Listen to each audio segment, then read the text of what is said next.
Saviez-vous que près de 70% des gens estiment que la cause principale des problèmes dans leur relation est due à des attentes non satisfaites?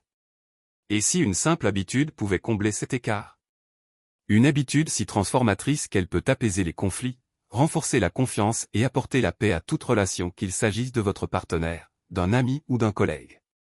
Les relations influencent presque tous les aspects de notre vie, du lien avec notre partenaire, à la confiance avec nos amis, la connexion avec notre famille, jusqu'à la collaboration avec nos collègues. Tout le monde aspire à des relations solides et saines, car elles apportent de la joie, du réconfort et du sens à la vie. Mais en même temps, elles peuvent aussi causer de la souffrance. Les malentendus, les attentes non satisfaites et les déceptions non exprimées sont monnaie courante. Vous avez peut-être déjà ressenti la douleur d'une déception, ou la frustration de ne pas vous sentir écouté.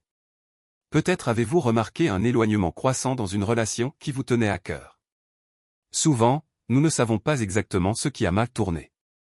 Nous faisons plus d'efforts, nous donnons plus ou nous exigeons plus, mais la distance entre nous et l'autre personne ne fait que s'agrandir. Et si la solution ne consistait pas à essayer davantage ou à demander plus aux autres? Et si la réponse résidait dans un simple changement dans notre approche des relations? La sagesse ancienne du stoïcisme offre une réponse puissante, une habitude qui peut apaiser les conflits, favoriser la compréhension et transformer chaque relation, en commençant par notre propre perception. C'est une approche pratique pour améliorer notre façon de nous connecter aux autres. Alors, quelle est cette habitude? Restez avec nous, elle est plus simple que vous ne le pensez et pourrait tout changer. Avant de commencer, abonnez-vous à la chaîne et activez les notifications pour ne manquer aucune de nos précieuses vidéos. Qu'est-ce qui rend une relation difficile? Lorsque nous pensons aux problèmes relationnels, nous avons tendance à blâmer des facteurs externes. Nous pouvons croire que notre partenaire ne communique pas assez, que nos amis sont imprévisibles ou que nos collègues ne respectent pas les délais. Pourtant, derrière presque chaque conflit relationnel se cache un problème fondamental, des attentes non satisfaites. Elles sont omniprésentes, inévitables et souvent invisibles jusqu'à ce que la douleur qu'elles provoquent devienne évidente. On ne peut le nier. Combien de fois vous êtes-vous dit, ils auraient dû le savoir? Peut-être lorsque votre partenaire n'a pas remarqué votre mauvaise humeur, qu'un ami a oublié votre anniversaire, ou qu'un collègue ne vous a pas aidé sur un projet stressant. La frustration ne vient pas seulement de leur action, ou de leur inaction, mais aussi de la croyance tacite qu'ils auraient dû agir autrement. Dans les relations amoureuses, cela se manifeste souvent par l'attente silencieuse que l'autre puisse lire dans nos pensées. Vous pourriez penser: s'il m'aimait vraiment, il saurait que j'ai besoin d'aide en ce moment. Il devrait comprendre pourquoi je suis triste sans que je n'aie à le dire. Lorsque notre partenaire ne répond pas à ces attentes tacites, cela peut ressembler à une trahison, alors qu'en réalité, il se peut qu'il ne sache même pas que ces attentes existent. L'amitié n'échappe pas non plus à cette dynamique. Vous avez peut-être déjà ressenti une déception en cherchant du soutien auprès d'un ami, mais en recevant seulement une réponse superficielle. Vous pourriez penser: il aurait dû se soucier davantage. Si c'était moi, je serais là pour lui. Il en va de même dans le cadre professionnel, les attentes peuvent être une source de frustration. Vous pourriez être contrarié si un collègue ne travaille pas aussi efficacement que vous l'auriez espéré, ou si votre supérieur ne reconnaît pas vos efforts. Toutes ces situations nous sont familières, et elles partagent un point commun, l'écart entre nos attentes et la réalité. Pourquoi cela arrive-t-il? Les attentes sont comme des scénarios invisibles que nous avons écrits pour les autres sans jamais leur dire. Nous leur attribuons des rôles, des dialogues et des actions dans la pièce de théâtre de notre vie. Le problème, c'est que nous partageons rarement ce scénario avec eux. Ils ne savent pas quel rôle jouer, et même s'ils le savaient, ils pourraient ne pas vouloir ou ne pas pouvoir agir exactement comme nous l'avions imaginé. Fondamentalement, cela se produit parce que nos attentes nous semblent tout à fait naturelles. Elles sont façonnées par notre éducation, nos expériences passées et nos valeurs personnelles. Si vous avez grandi dans une famille où les anniversaires étaient très importants, vous pourriez vous attendre à ce que vos amis en fassent de même. Si vous accordez de l'importance à la ponctualité, vous pourriez vous sentir manquer de respect si un collègue arrive en retard à une réunion. Ces attentes nous semblent évidentes, mais pour d'autres qui ont une origine, une personnalité ou une perspective différente, elles peuvent être totalement étrangères. Un autre facteur psychologique entre en jeu, les attentes nous donnent un sentiment de contrôle. Elles nous permettent d'anticiper le comportement des autres, ce qui nous procure un sentiment de sécurité dans un monde imprévisible. Mais lorsque la réalité ne correspond pas à nos attentes, nous nous sentons déstabilisés, le monde semble incertain, et cette frustration est souvent dirigée contre ceux qui nous ont déçus. S'accrocher trop fermement à nos attentes peut aussi être épuisant. Cela crée une tension constante entre la réalité et ce que nous pensons qu'elle devrait être. Cet écart devient un terreau fertile pour le ressentiment, la déception et la distance. Pensez à la dernière fois que quelqu'un n'a pas répondu à vos attentes. Peut-être que votre partenaire a oublié votre anniversaire de couple, et vous vous êtes senti délaissé. Peut-être qu'un ami a mis plus de temps que prévu à répondre à votre message, et vous avez eu l'impression de ne pas être important.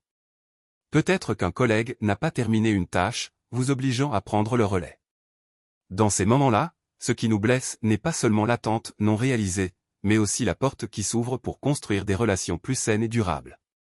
Lorsque votre partenaire oublie l'anniversaire, le problème n'est pas seulement un jour sur le calendrier, mais l'histoire que vous vous racontez à ce sujet. Peut-être qu'il ne se soucie pas de moi autant que je le pensais. Lorsqu'un ami répond lentement à un message, vous pourriez l'interpréter de manière négative, peut-être que je ne suis pas important pour lui. Ces histoires amplifient l'impact émotionnel et transforment une petite déception en une blessure profonde. Avec le temps, ces émotions s'accumulent. Le ressentiment envers votre partenaire parce qu'il ne reconnaît pas vos besoins. La déception envers un ami parce qu'il n'est pas quand vous avez besoin de lui. Le mécontentement envers un collègue parce qu'il ne travaille pas selon vos normes. Ces émotions créent non seulement une distance avec les autres, mais elles vous isolent également, vous faisant vous sentir seul et incompris. Pire encore, la douleur des attentes non réalisées conduit souvent à des comportements qui nuisent à la relation. Vous pouvez vous retirer, cesser de communiquer ou réagir de manière acerbe. Mais au lieu de résoudre le problème, ces réactions éloignent encore plus l'autre personne, créant un cercle vicieux d'attentes non satisfaites, de blessures et de distance croissante. La vérité est que nous avons tous été des deux côtés de la situation. Nous avons tous ressenti la douleur des attentes non réalisées, mais nous avons aussi, parfois sans le vouloir, déçu les autres. Peut-être avez-vous été l'ami qui ne répond pas assez rapidement aux messages. Peut-être avez-vous été le partenaire qui oublie une date importante. Peut-être avez-vous été le collègue qui a manqué une échéance. Cela ne signifie pas que nous ne nous soucions pas des autres, mais plutôt que chacun fait face à ses propres fardeaux invisibles. Lorsque nous nous accrochons à des attentes rigides, nous oublions cette réalité. Nous transformons inconsciemment les autres en personnages dans notre propre histoire, oubliant qu'ils sont aussi des êtres humains complexes, avec leurs forces, leurs faiblesses et leurs difficultés, tout comme nous.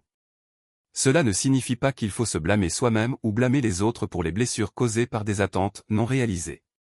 Il s'agit plutôt de reconnaître ce schéma, de comprendre pourquoi il se produit et, à partir de là, d'apprendre à lâcher prise des scénarios, des histoires et des charges émotionnelles qu'il crée. C'est là que la sagesse stoïcienne entre en jeu. En nous détachant des attentes irréalistes, nous pouvons nous concentrer sur la manière dont nous réagissons et ce qui est sous notre contrôle. Lâcher prise des attentes irréalistes pour des relations plus authentiques et épanouissantes. Lâcher prise n'est pas facile, mais cela en vaut la peine.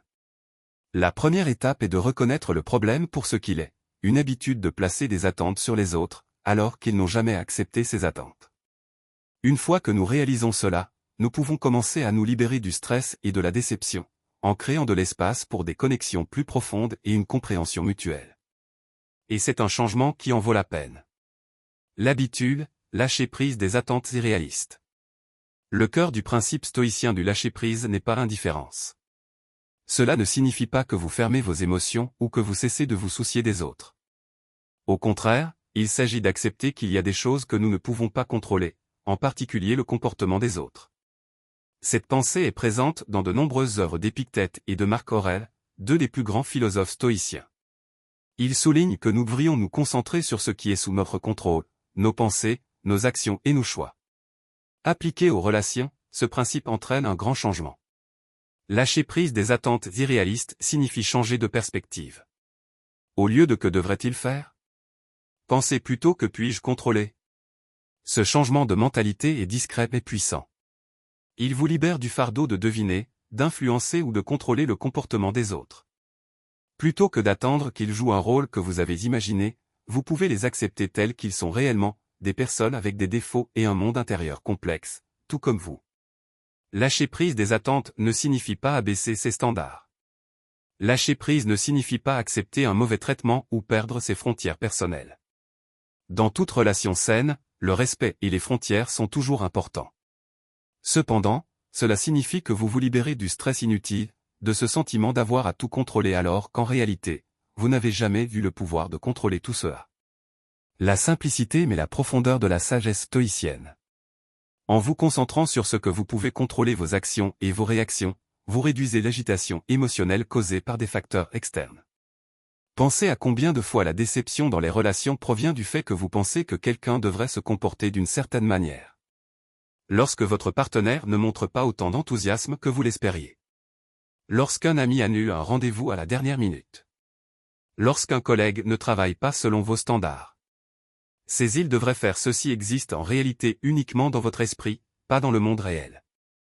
Et lorsque les choses ne se passent pas comme vous l'attendiez, cela entraîne du ressentiment, de la déception et des conflits inutiles. Mais si vous lâchez prise sur ces attentes irréalistes, vous serez en mesure de voir la situation plus clairement. Au lieu de vous accrocher à ce qui devrait être, vous pouvez vous demander, est-ce que ma demande était claire? Ai-je déjà communiqué ce qui était important pour moi? Ou ai-je simplement espéré qu'ils comprendraient d'eux-mêmes? Passer de l'attente à la compréhension. Lâcher prise des attentes irréalistes ne signifie pas attendre moins des autres, cela signifie développer plus de compréhension. Il s'agit de voir les gens tels qu'ils sont vraiment, plutôt que de les forcer dans un rôle que nous leur avons attribué. Et c'est là que réside la puissance de la philosophie stoïcienne. Elle nous rappelle que nous ne pouvons pas contrôler le comportement des autres mais nous pouvons contrôler comment nous y réagissons. En nous concentrant sur ce qui est sous notre contrôle, nous pouvons mener des relations plus profondes, plus authentiques et plus pacifiques. Lorsque nous mettons de côté le filtre des attentes, nous nous ouvrons à la compassion et à la compréhension. Peut-être que votre partenaire est distrait par son propre stress, que votre ami a besoin d'une pause, ou que votre collègue a fait de son mieux dans le temps qu'il avait. Cette habitude ne nous aide pas seulement à être moins déçus, mais elle nous apporte aussi un profond sentiment de liberté. Lorsque vous cessez de lier votre bonheur au comportement des autres, vous retrouvez votre propre calme. À partir de maintenant, votre joie et votre satisfaction ne dépendront plus de ce que les autres répondent à vos critères tacites. Au lieu de cela, vous vous appuierez sur vos propres valeurs et choix, créant ainsi une base plus stable pour vos relations. Épictète disait à juste titre. Ce n'est pas ce qui vous arrive qui est important, mais la façon dont vous y réagissez. Dans les relations, cela signifie que vous ne pouvez pas contrôler le comportement des autres, mais vous pouvez contrôler la façon dont vous réagissez. La pratique du lâcher-prise des attentes irréalistes. Lâcher-prise n'est pas un interrupteur que l'on peut actionner instantanément, c'est un processus d'entraînement. Cela nécessite de la pleine conscience, de la patience et la volonté de confronter votre propre manière de penser. Vous pouvez commencer par prendre conscience des attentes que vous avez dans vos relations. Ces attentes sont souvent automatiques et non exprimées, mais avec de l'entraînement, vous pouvez les reconnaître plus clairement. Posez-vous ces questions. Qu'est-ce que j'attends de cette personne en ce moment? Est-ce que cette attente est réaliste et juste? Ai-je clairement communiqué cette attente, ou ai-je supposé qu'il devrait savoir? Par exemple, si vous êtes déçu qu'un ami ne vous ait pas souhaité un joyeux anniversaire, arrêtez-vous un moment et réfléchissez. Ai-je supposé qu'il s'en souviendrait automatiquement? Leur ai-je dit que ce jour était important pour moi? Ou ai-je juste attendu qu'ils comprennent sans avoir à le leur dire? Poser ces questions vous aide à mieux reconnaître vos attentes et à réduire la déception lorsque les choses ne se passent pas comme prévu. Lâcher prise des attentes irréalistes, la clé de la paix et de la véritable connexion. Au lieu de nourrir du ressentiment, créez de l'espace pour la compréhension en remettant en question vos suppositions. La communication ouverte un pont entre les désirs et la réalité. De nombreuses attentes non satisfaites sont simplement dues au fait qu'elles n'ont jamais été exprimées. Nous nous attendons souvent à ce que les autres nous comprennent intuitivement, mais cela est rarement réaliste. Essayez ceci. Ils devraient savoir que j'ai besoin d'aide. Je me sens débordé, pourrais-tu m'aider avec ça? Mes amis devraient comprendre que cet événement est important pour moi. Ce serait vraiment significatif si tu pouvais y assister. Lorsque vous communiquez clairement vos besoins, vous donnez aux autres la chance d'y répondre. S'ils ne le font pas, vous pouvez réagir en fonction de leur comportement, pas de vos attentes invisibles. Concentrez-vous sur vos propres valeurs et actions. Au lieu d'essayer de contrôler les autres, vivez selon vos propres valeurs. Si la générosité est importante pour vous, donnez librement sans attendre quelque chose en retour. Si l'honnêteté est une valeur fondamentale, dites la vérité, même si les autres ne sont pas encore prêts à le faire. Lorsque vous vous concentrez sur le fait de devenir la personne que vous voulez être, vous n'avez plus besoin que les autres valident vos choix. La science derrière le lâcher-prise des attentes irréalistes. Des recherches montrent que notre cerveau a tendance à créer des attentes comme moyen de comprendre le monde. Cependant, ces attentes peuvent conduire à des distorsions cognitives, nous poussant à interpréter les situations d'une manière qui amplifie les émotions négatives. Voici quelques distorsions courantes. 1. Lire dans les pensées, croire que les autres doivent savoir ce que nous voulons sans l'exprimer. 2. Personnalisation, penser que les actions ou l'indifférence des autres reflètent ce qu'ils ressentent à notre égard. Ces deux biais augmentent la déception dans les relations. En outre, le biais de négativité nous pousse à nous concentrer sur ce qui va mal plutôt que sur ce qui va bien. Lorsqu'une personne ne répond pas à nos attentes, nous avons tendance à nous concentrer davantage sur leurs défauts que sur les efforts qu'ils ont déployés. La solution. Concentrez-vous sur ce que vous pouvez contrôler. Vos pensées. Votre communication. Vos actions. Lorsque vous faites cela, vous réduisez l'influence des biais cognitifs et des préjugés négatifs. Cela vous aide à aborder les relations avec plus de clarté et de résilience émotionnelle. Contester vos hypothèses crée un espace pour la compréhension plutôt que pour le ressentiment. Essayez de communiquer ouvertement, car de nombreuses attentes ne sont tout simplement pas satisfaites parce qu'elles n'ont pas été exprimées. Nous avons souvent l'espoir que les autres comprennent de manière intuitive ce dont nous avons besoin, mais ce n'est presque jamais réaliste. Une communication claire et ouverte peut réduire l'écart entre vos désirs et les actions des autres. Plutôt que de penser qu'ils devraient savoir que vous avez besoin d'aide, essayez de dire « Je me sens accablé, pourrais-tu m'aider avec cela ?» Plutôt que de supposer qu'un ami comprendra l'importance d'un événement pour vous, exprimez-le directement. Cela signifierait beaucoup pour moi si tu pouvais être là. Lorsque vous communiquez vos besoins, vous donnez aux autres la possibilité d'y répondre. S'ils choisissent de ne pas le faire, vous pouvez réagir en fonction de leurs actions, et non de vos attentes non exprimées. Apprenez à vous concentrer sur vos propres valeurs et actions.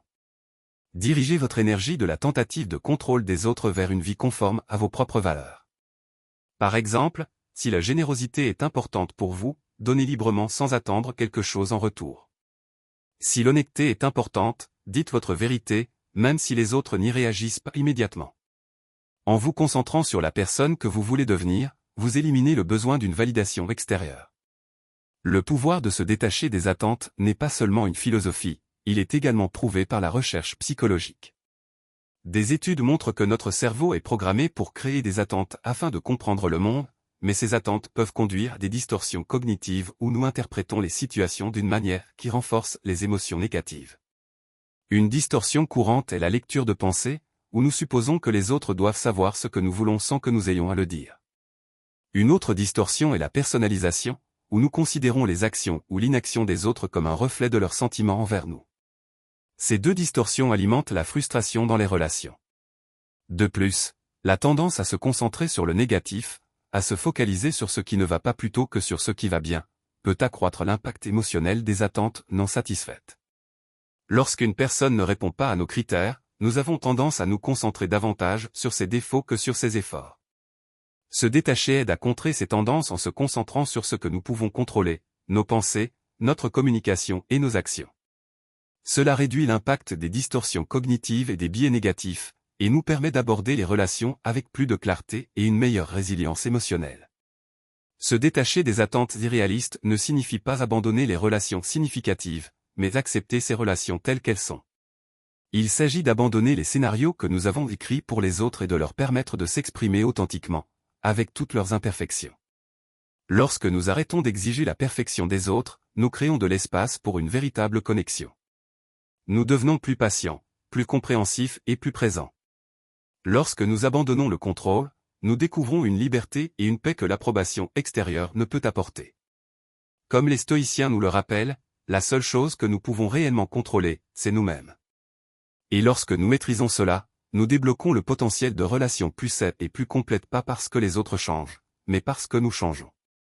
Permettez-moi de vous raconter l'histoire de Sarah, une femme qui a découvert le pouvoir de lâcher prise sur des attentes irréalistes et a complètement transformé sa relation.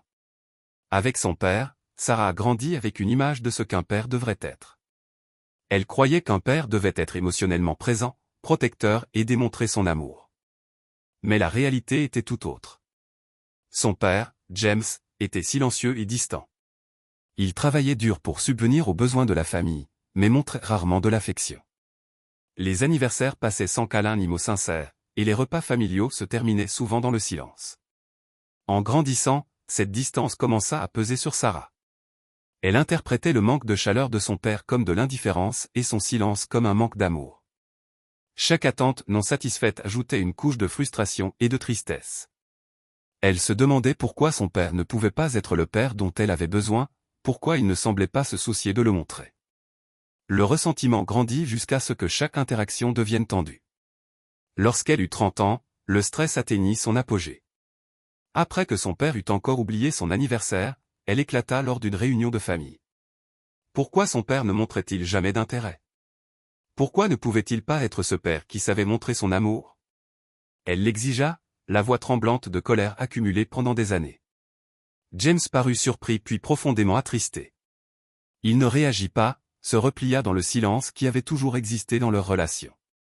Ce soir-là, Sarah s'effondra, sa colère atteignait son paroxysme, mais elle se sentait plus vide que jamais. Elle ne comprenait pas pourquoi l'indifférence de son père la touchait autant. Dans sa quête de réponse, elle tomba par hasard sur un livre sur la philosophie stoïque. Une phrase la réveilla: « Vous avez le pouvoir de contrôler votre esprit, pas les événements extérieurs. Si vous réalisez cela, vous trouverez la force. » Sarah commença à se demander si ses attentes, plutôt que le comportement de son père, étaient réellement la source de sa douleur. Elle réfléchit à la façon dont elle avait créé une image de son père, sans jamais réfléchir à qui il était réellement. Le tournant arriva une soirée tranquille lorsque Sarah écrivit dans son journal les déceptions qu'elle éprouvait. Elle écrivit: « Que attends-je de mon père et pourquoi ?» Elle se rendit compte qu'elle avait entretenu une image idéalisée de son père, forgée par les films, les livres et les histoires de ses amis. Mais James n'était pas un personnage dans le scénario qu'elle avait écrit. Il était un être humain réel, avec sa propre histoire. Il avait grandi dans une famille où les émotions étaient rarement partagées, où l'amour se manifestait par des actions et non par des mots. Subvenir aux besoins de sa famille était sa façon de montrer son affection, bien que cela ne corresponde pas à l'image que Sarah s'était forgée. Pour la première fois, Sarah vit son père non pas à travers le prisme de ses attentes, mais comme l'homme qu'il était réellement. Elle pensa aux longues heures qu'il passait à travailler, aux sacrifices qu'il faisait et aux petites attentions silencieuses qu'il avait, comme réparer sa voiture quand elle était en panne, s'assurer qu'elle avait tout ce dont elle avait besoin pour l'école, ou être là à ses côtés dans les moments difficiles. Elle comprit que James se souciait profondément d'elle, mais qu'il ne l'exprimait pas de la manière qu'elle avait imaginée. Lors de sa prochaine rencontre avec son père, Sarah s'approcha de lui avec une nouvelle perspective. Plutôt que d'attendre un câlin chaleureux ou des excuses pour des années de silence, elle décida de se concentrer sur ce qu'elle pouvait contrôler, ses actions et ses pensées. Elle commença par de petites choses, lui demandant comment s'était passée sa journée et écoutant véritablement ses réponses. Elle remarqua qu'il ne répondait pas toujours avec enthousiasme, mais qu'il y avait une chaleur dans ses réponses. Peu à peu, Sarah commença à exprimer sa gratitude pour ce qu'il avait fait, comme « Merci papa d'avoir réparé ma voiture » ou « Merci de t'intéresser à mon travail ». Ces moments, aussi simples soient-ils, commencèrent à réduire la distance entre eux. Un jour, alors qu'ils regardaient ensemble un match de football, James se tourna vers elle et dit: « Je ne le dis pas assez, mais je suis fier de toi. » C'était une petite phrase, mais elle portait l'amour qui n'avait pas été exprimé pendant toutes ces années. Ce fut un tournant, non pas parce que son père changea soudainement, mais parce qu'elle changea elle-même. En abandonnant l'attente que son père doive être quelqu'un d'autre, elle crée un espace pour que leur relation se développe de manière authentique. Ce changement n'améliora pas seulement la relation de Sarah avec son père, mais il changea également sa façon d'aborder toutes ses relations. Elle se rendit compte qu'elle fixait souvent des normes invisibles, en s'attendant à ce que ses amis soient toujours présents, que son partenaire comprenne toujours ce dont elle avait besoin sans avoir à le dire, ou que ses collègues satisfassent toujours ses attentes exactes sans place pour l'erreur. Elle commença à appliquer la même mentalité à ses relations. Lorsqu'un ami oubliait de lui envoyer un message, elle se rappelait que leur relation n'était pas définie par un message manqué. Lorsque son partenaire ne comprenait pas immédiatement ses émotions, elle communiquait ouvertement au lieu de s'enfoncer dans le ressentiment. À chaque fois qu'elle abandonnait une attente irréaliste, elle se sentait plus légère. Les relations qui étaient autrefois tendues commencèrent à se développer lorsqu'elle se concentra sur ce qu'elle pouvait contrôler, ses actions, ses mots et sa perspective. L'histoire de Sarah est un exemple puissant de la manière dont lâcher prise des attentes irréalistes peut transformer non seulement une relation, mais aussi la façon dont nous nous connectons aux autres dans nos vies. En abandonnant les scénarios que nous écrivons pour les autres, nous leur permettons de se montrer tels qu'ils sont, avec leur imperfection, et dignes d'être aimés. Comme Sarah l'a découvert, la clé pour construire des relations plus solides n'est pas de forcer les autres à changer, mais de changer la façon dont nous les voyons. Lorsque nous nous libérons du besoin de contrôle, nous créons de l'espace pour la compréhension, l'acceptation et une véritable connexion.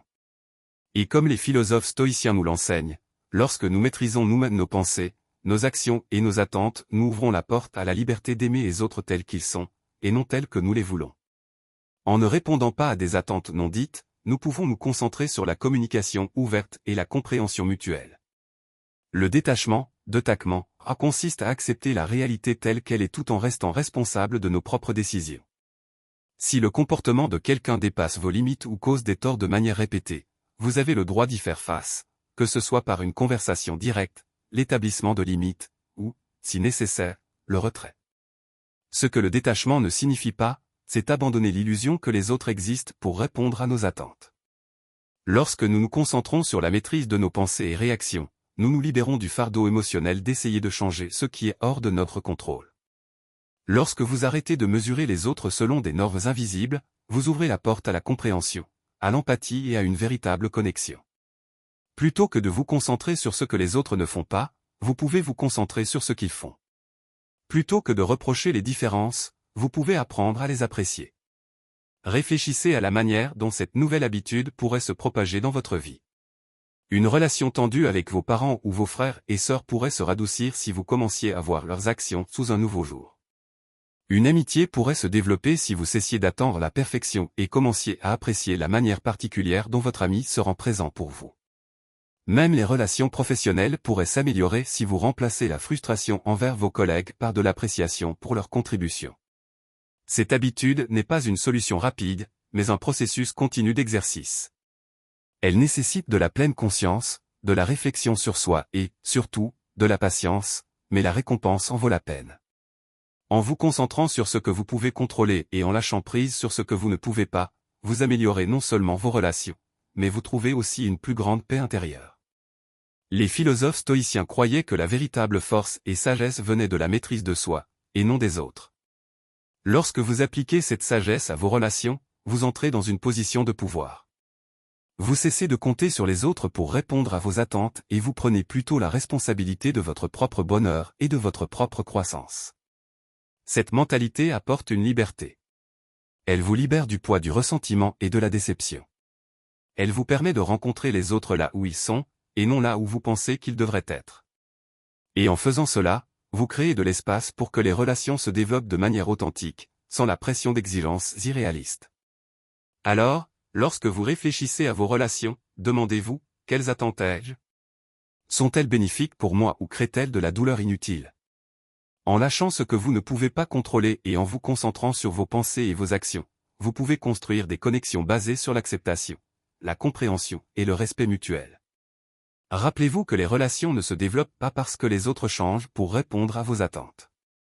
Elles se développent parce que vous choisissez de les aborder avec clarté, compassion et sagesse pour savoir ce qui est sous votre contrôle. Et en faisant ce choix, vous renforcez non seulement votre connexion avec les autres, mais vous approfondissez également votre connexion avec vous-même. C'est maintenant votre tour. Prenez un moment pour réfléchir à vos relations. Existe-t-il des attentes que vous maintenez et qui pourraient causer de la déception ou de l'inconfort inutile ? La prochaine fois que vous vous sentez contrarié ou blessé, arrêtez-vous et demandez-vous, est-ce que j'attends quelque chose d'irréaliste ou de mal communiqué ? L'habitude de lâcher prise des attentes irréalistes n'est pas à perfection ou un changement immédiat, mais de petites modifications intentionnelles dans votre approche des relations.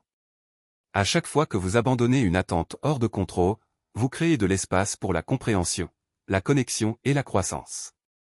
Nous serions ravis de savoir comment cette habitude fonctionne pour vous. Avez-vous abandonné une attente ?